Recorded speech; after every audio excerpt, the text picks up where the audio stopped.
Hey, it's Giguk, and you're watching Pixel Party Pals. Woo! I got it right on my first take. It is!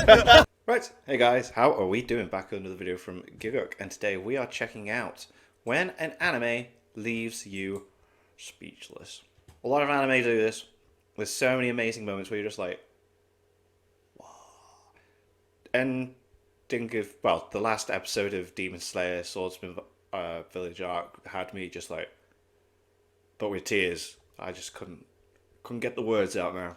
So yeah, let's see what Giguk is talking about. Go beyond! Oh, this was hype. Hype at the time, yeah.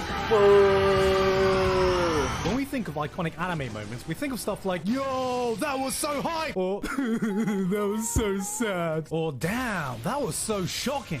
That was shocking at Attack on Titan first time around. I was like, what? But when you watch enough anime, you start to notice familiar patterns in the premise, the stories, and definitely the moments that define them. A big climactic fight, a plot twist you don't see coming, a sad death of a character. There are so many great moments like these that are extremely powerful in their own ways, but isn't something you generally haven't seen before. Yes, Demon Slayer episode 18 is absolutely hype, but so are a lot of other beautifully animated high-intensity fight scenes. But sometimes there's a moment in an anime that just sticks out for me for different reasons.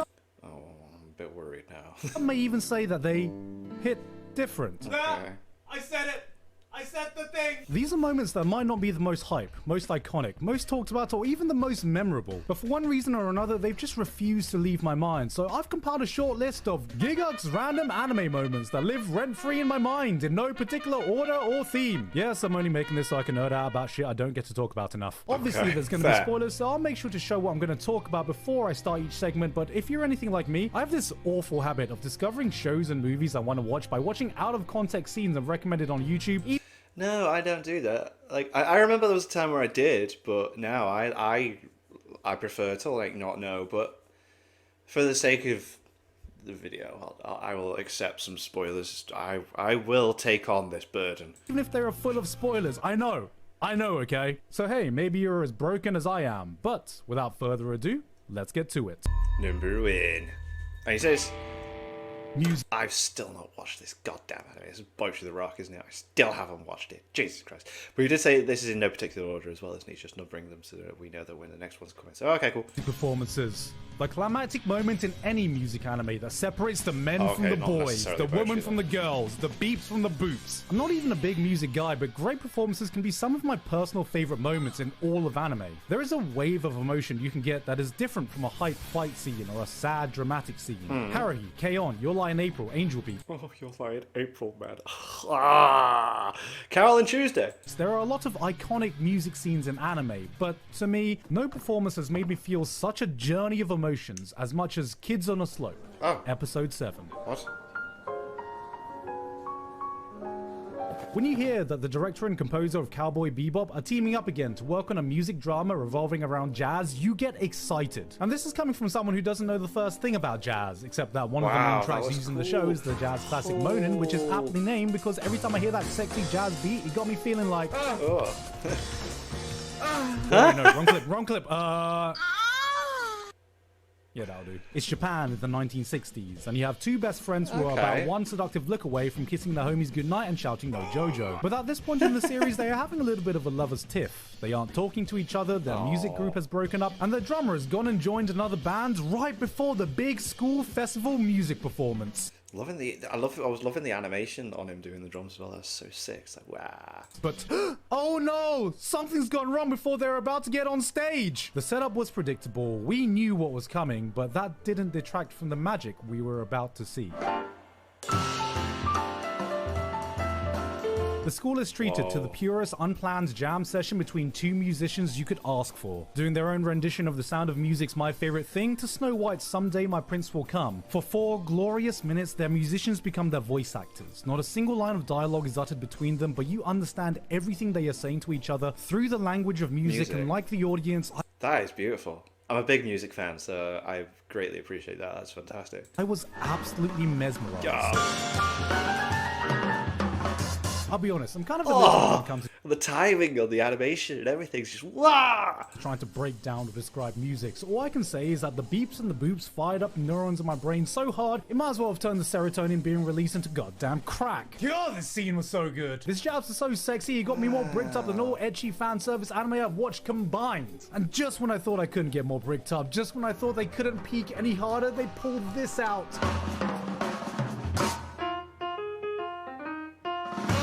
In my mind, too many anime feel the need to talk over their performances, to tell you exactly what the characters are thinking, to tell you exactly what you should be feeling. And the beauty of this scene is that they just let the music do the talking. That's great. Oh, I would need to watch this show.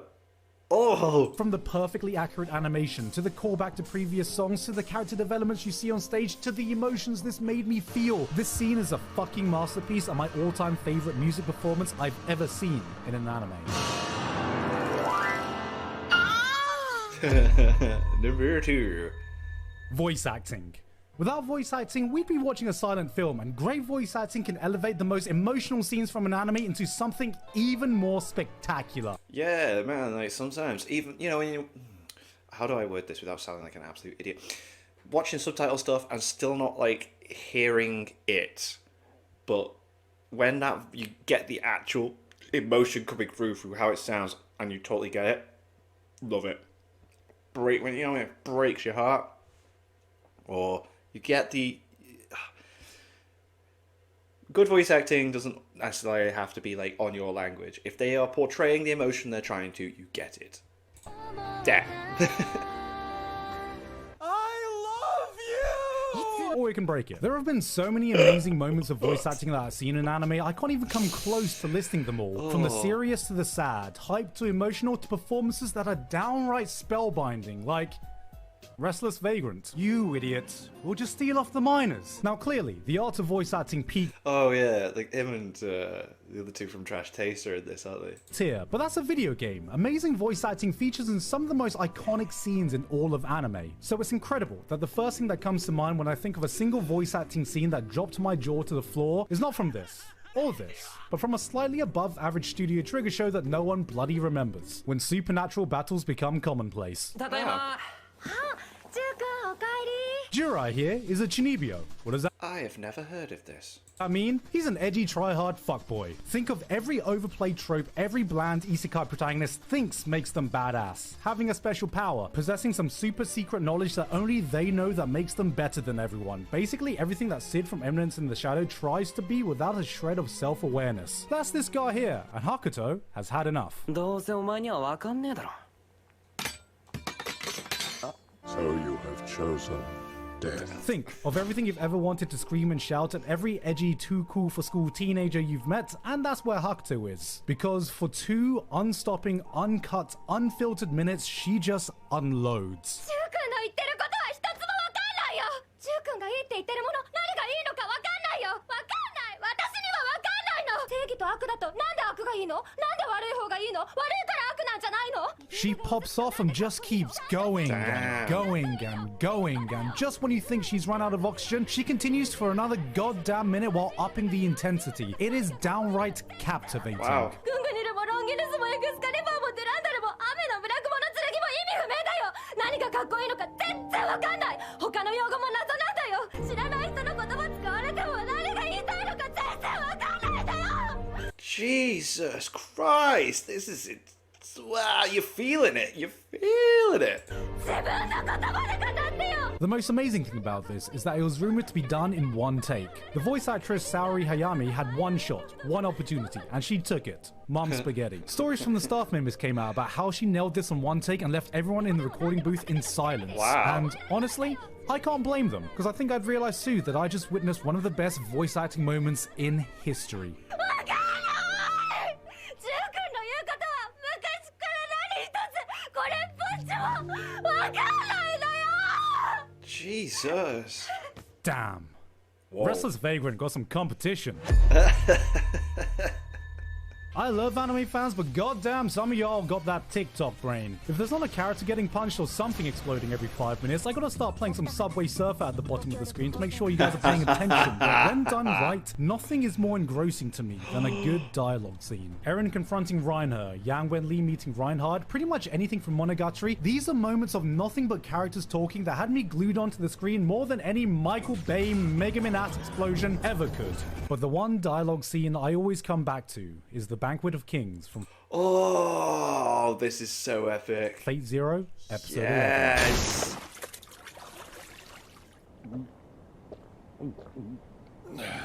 Alright, pause. Now I know this is less a scene and more an entire bloody episode, but that's how gripping it is. I've watched this subbed, I've watched this dubbed, I've watched this goddamn raw, and I'm still hooked from minute 1 to minute 20. And no, it's not because I get another chance to explain Fate. Alright, so let me explain Fate. What is the cast? We've got a battle royale to the death going on, where there can only be one victor out of 7 teams that comprise of 7 mages who are paired up with a hero, either from legend or real world history. Can't believe I'm fucking doing this again. Now, at this point, we are well into this battle royale. People have died. Yes. Battles have already been fought. Every team is at each other's throat. Then, out of nowhere, one of the heroes busts through the enemy stronghold, turns up at their doorstep, faces off with them, and he's like, fancy going to the pub and grabbing a pint? Day in the life of a true Brexit geezer. Rev up the Bugatti, pop down and have a couple pints with the lads. That's right. Exactly, yeah. It's like, how about the kings go chill for a moment? No swords, no fights. What proceeds to happen is a whole episode of 3 of the heroes sitting around in a circle drinking and talking. Just a bit of banter. This is a prime example of what happens when you put a bunch of interesting, larger-than-life characters in the room together and let them carry a scene with dialogue alone. Because while at the beginning, it's nice just to see these characters interacting without the pretense of a fight, it really starts to kick off when the topic of what it means to be a true king comes up. Yeah, they all have a different, like, kind of view on it, don't they? Every intention of plundering your abundant storehouse until it's been laid bare, so get ready. That is hardly fitting of how a true king should behave. You have Archer, Gilgamesh, Ryder, Alexander the Great, and Saber, King Arthur. 3 legendary kings from their respective time periods with 3 different types of kingship. One of selfishness, one of ambition, and one of duty. Each of them presenting their case while tearing the others down, and it is enthralling. Because while there are no punches being thrown, I would argue that this is one of the most compelling fights in all of Fate Zero. It's a battle of ideologies using their words as their weapons. Not a single line is wasted, not a single useless sentence is uttered. This is what Twitter users see in their mind's eye. And what I love is just how bloody convincing they actually are. You don't start believing they're kings because the plot told us they were. You can see it. You start believing in them yourselves with the words that they say, because goddamn, it is delivered in an inspiring way for the people in its fictional universe and in real life as well. You, who became a ruler, only to satisfy your endless greed. A king without greed is even worse than a figurehead! Saber, you said you would martyr yourself for your ideals. In life, you must have been something akin to the purest of all the saints. But who can truly admire the rough and thorny path that a martyr must follow in life? Who actually dreams of such an ending? A king must be greedier than any other. That's meant to be someone you aspire to be. Why would anyone want that at the end? You must laugh more loudly and rage for much longer, and embody the very extreme of all things, good and evil. My man's out here making a case for being a tyrannical leader, and I'm somehow being convinced. Because I think the most amazing thing about this scene is that objectively, they are all right, and they are all wrong in their own way. It should be impossible for anyone to actually win this fight, yet through sheer charisma and Giga Chad energy, a winner does emerge. Through his words and actions, Ryder is able to shake Saber's ideology to her core. His words cut deeper than any sword ever could, and if that wasn't enough, he ends things off with a demonstration that shows her what his kingship means. And he uses his noble phantasm, essentially his ult, don't worry about it, a move you should really not be revealing to your enemies willy-nilly just to prove a goddamn point. Yeah. Oh, it was so worth it. This was the most epic. Yeah, it's not really a noble phantasm, is it? It's something or other bubble. Or maybe it is. I'm trying to pretend I know what I'm talking about now. Ugh. Conclusion for one of the most gripping dialogue scenes I've experienced from an anime. No matter who would eventually go on to win the Holy Grail War, ultimately Ryder won over our hearts in this scene, which was oh so on point for this Ryder's legendary amazing. character. My bond with them is my greatest treasure, my path to kingship. The ultimate noble phantasm that I possess! Oh, okay, so it is, right. Oops. Oh my god. His noble phantasm is the friends he made along the way. Yay! Alright, that was a really long segment, so you know what? Anime dancers. There's been a lot of iconic anime dancers throughout the years. Hara Yukai if you're in my generation, Chica Dance if you're a goddamn Zoomer, Jujutsu Kaisen ZD if you're on TikTok, Yes. JoJo's Torture Dance if you're on Grindr, but out of everything, there's been one dance I swear I've broken YouTube's replay button watching. Shirobako episode 16. Alright, so you gotta promise me. Promise me you're not gonna leave this video to find this clip and replay it 10 times after I finish playing it. Alright, promise? Like, pinky promise? I trust you, because otherwise I'm gonna tell your mum. I swear I'm gonna tell her you're a little liar pants on fire. Oh. Play the clip.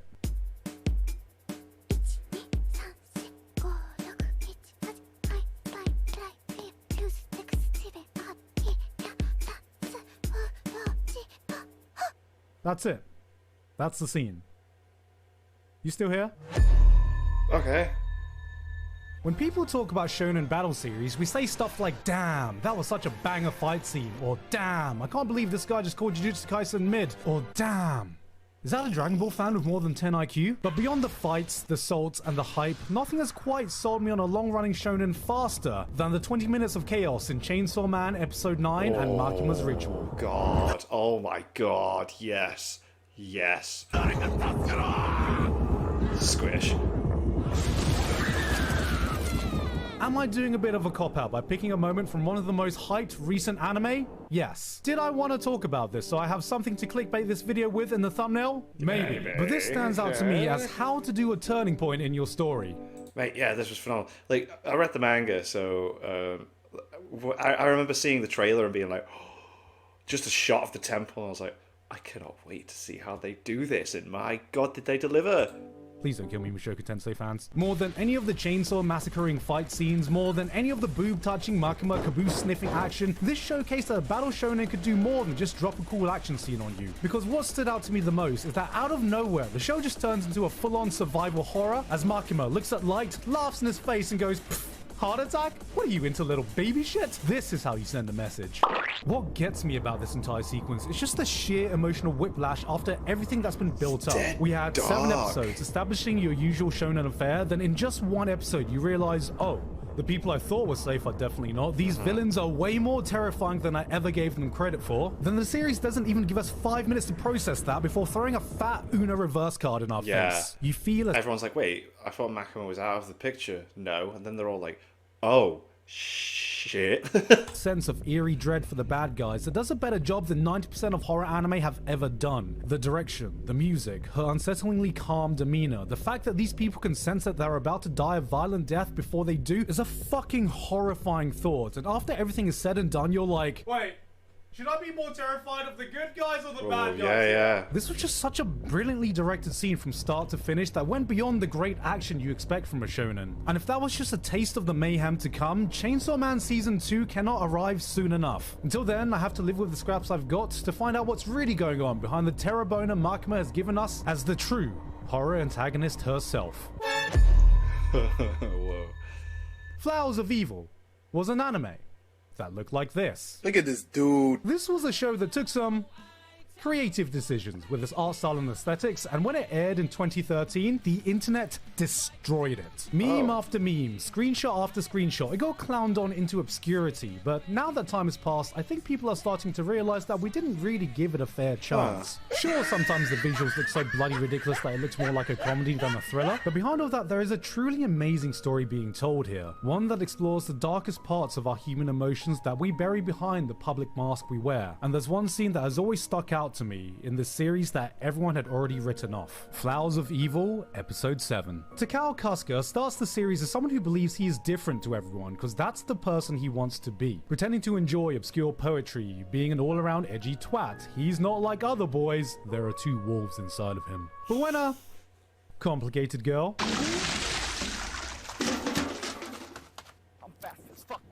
Nakamura sees him in a moment of weakness, she knows what perverted and sick desires lie beneath the surface he presents. She torments him, wears him down and blackmails him, tears into him for days until you see all of his fake ideals and the facade he wears crumble into nothing. This scene is that breaking point.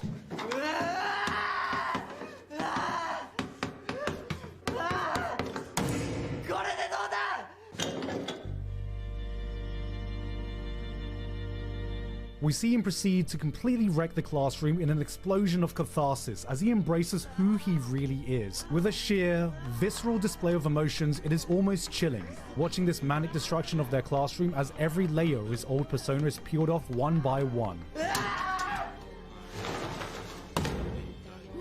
This was the moment where I fully understood the creative vision. That semi-realistic, uncanny look on top of the eerie, unnerving music left me with a symphony of conflicting emotions few anime are able to make me feel. It was equal parts unsettling as it was beautiful. That final shot of the circle of chaos they created is an image that's etched into my mind. Just them laying there. Two messed up teenagers in a room matching how fucked up things are in their head. This was then I understood. This was why the show looked like this. This was what Aku no Hana was meant to be. There was something special here, and it's sad more people didn't give this a chance for a season 2 to be made.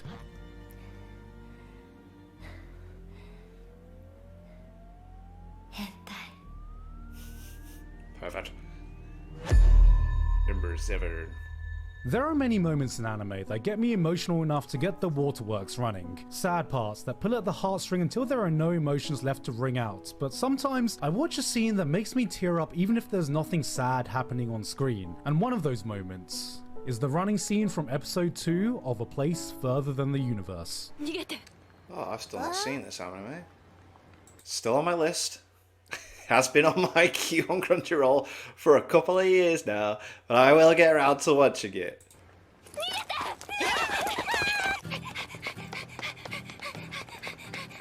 This scene hits me every time I rewatch it, bar none. And I still don't fully understand why, because I'm the only one I've talked to that has had this kind of emotional response to this moment. But if I had to quantify it, if I could pick a scene that so perfectly captures the carefree moments you remember from your younger years, this is it. It is pure freedom.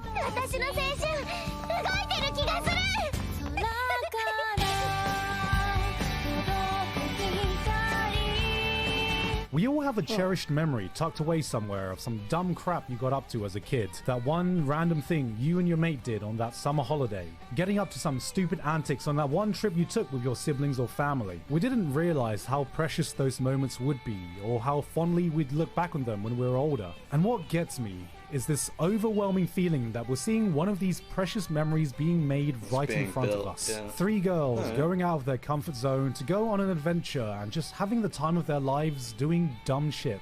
I will never not adore this moment, maybe even more so than some of the more serious scenes in the series. It might not be the most hype, the most sad, or the most dramatic moment you can find in anime, but it gets me emotional in a way few are ever able to. God, I love this show! Cute.